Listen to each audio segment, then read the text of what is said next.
It's very difficult to explain to people what it means to live as a fugitive. And that's what we were. Nothing except ourselves and the clothes on our back. Frieda von Hessen is one of the few remaining Holocaust survivors. At age 92, she can still vividly recount the frightening years that stole her freedom, her dignity, and her career as an opera singer. When I was 6 years old already, I had what they call a beautiful voice, more noticeable than the other children, and I had always that desire to become a singer. Hers was a happy childhood. Frieda was born in 1915 and grew up in Holland. The only daughter of affluent parents, Frieda's father was an official in the Dutch army.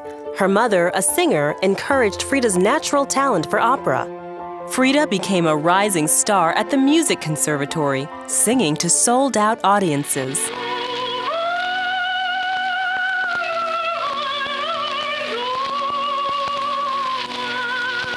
The Van Hessens were Jewish, but gave little attention to Jewish holidays or education.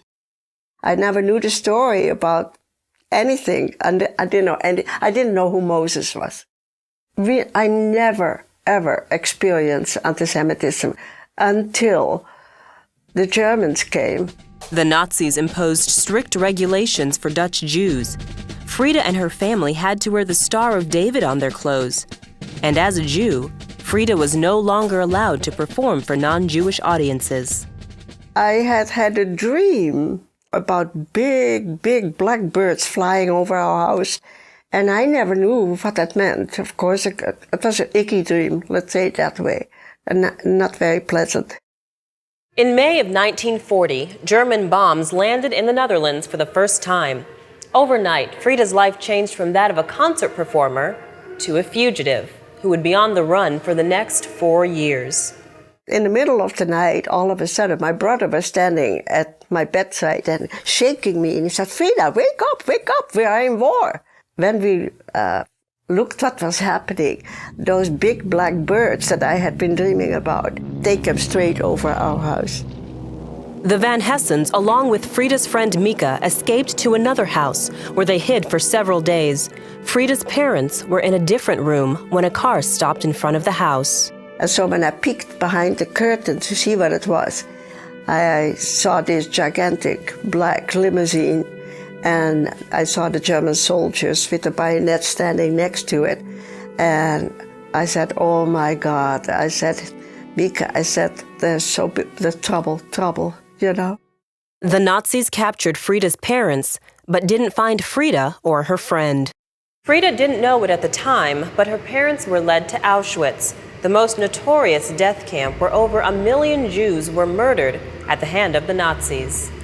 The last time I saw my parents with the bayonet in the back, passing by my window, they never looked up. They were terrified to betray us, I'm sure.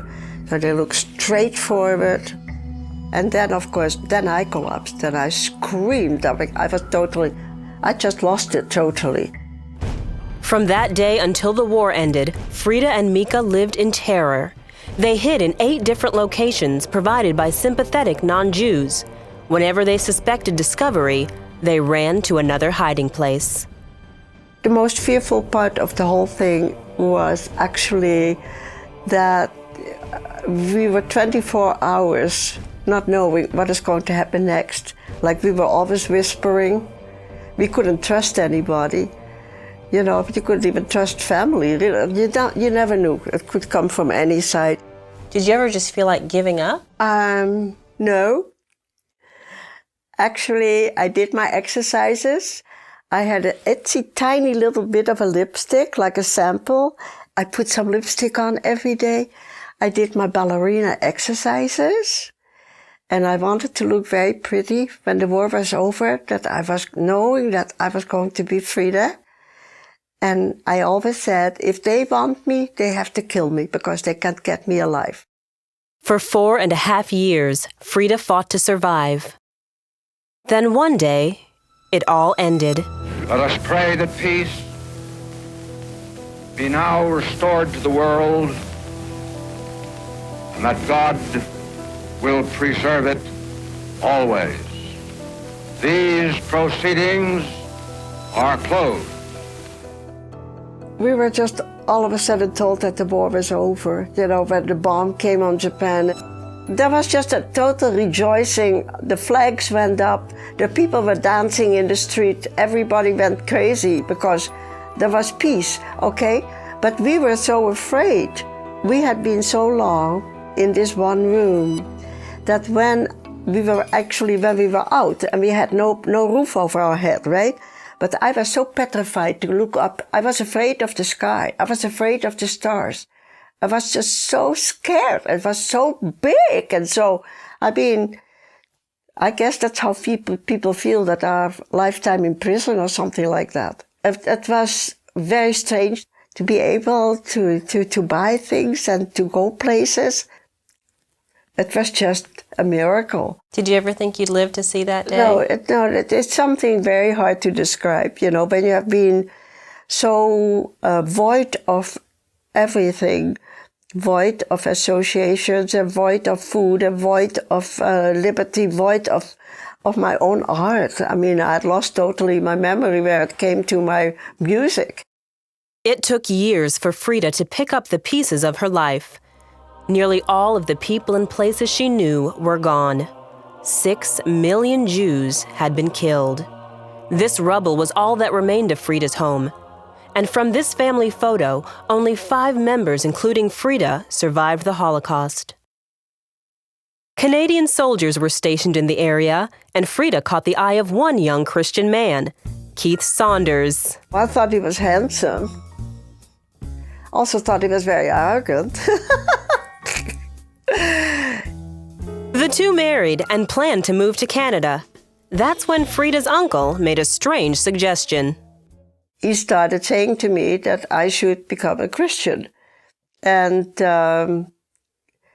it really blew my mind. So I told him, I said, what are you talking about?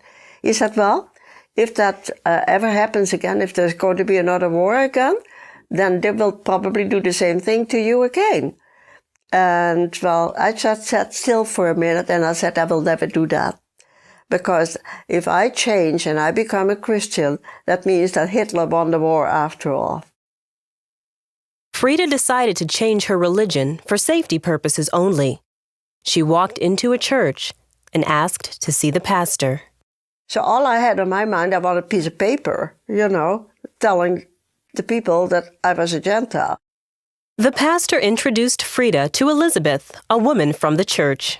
She started with Jesus and with Joseph and with the babe in the stable and all kind of things. It made no sense to me whatsoever. And I thought she'd lost it. And I said, actually, I told her, I said, I thought you were an intelligent person. How can you believe all this nonsense? Elizabeth asked Frieda to read Isaiah chapter 53 and Psalm chapter 22 in her free time. And so I kept reading, and then I came to the 16th verse, and there it says, the second half, it says, they pierced my hand and my feet. And I just let out one big yell, ah, that's Jesus! I was all alone in a little room. There was nobody there to twist my arm. I just saw that was Jesus. I sat down and I said, how could I have lived like that all these years without that? It's like coming out of a dark hole into the light. I never knew that he was called the light of the world. I knew nothing. Then I went to Isaiah 53, and just like that, I understood every word. So I called, Elizabeth, and she raced over. And then we went over Isaiah 53 at the 22nd Psalm, and she expounded to me more what it all meant and so. And that, I was just instantly saved, just like that. That was over 60 years ago. These days, Frieda spends her time creating beautiful paintings and tapestries. She's also the only woman I've met over 90 with her own blog. I have a blog now. I don't know what it means, but I have it, you know. Frieda says that she forgave the Nazis a long time ago. Her prayer now is for the Lord to use her experiences in life to share the power of His transforming love. When I went for the first time to Israel in '87, that's all I asked the Lord, that to be a servant, you know. And so He has answered my prayer. He has made me a servant, telling people about all the miracles that He has done and is still doing.